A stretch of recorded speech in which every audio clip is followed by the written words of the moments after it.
Muhterem kardeşler, milletteşler, bu devlet tiyatro Kazakistan dağlarında kişi biz Kıstala şehrinde bine bugün yolga kuzgaldık.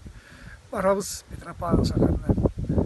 Şurada Kazakistan'ın kıyaşlı mutlu tabiatine saklanıp sikirteli yollardan yüzümüzün halkını ruhi rızık, ruhi azık yetkirge edip hem de endi şu dünyаны görüp өзіміздің de ішкі дүниемізді байытырға деп шундай ниет қылып ерегіміз.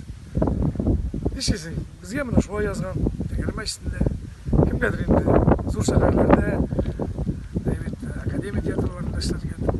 Біз шуның белән бәхетле. Чөнки безнең кичерешләрне аңлатып сөйләп бетереп булмый. Алар үзенчәлекле көн сайын кемнәрдер чатабыз. Biz yana bunaqalarda qolamiz, interyerlar qaraymiz, сөйләшәбез, аралашабыз төрле кешеләр белән. Менә мин уйлыйм, бик güzel бер.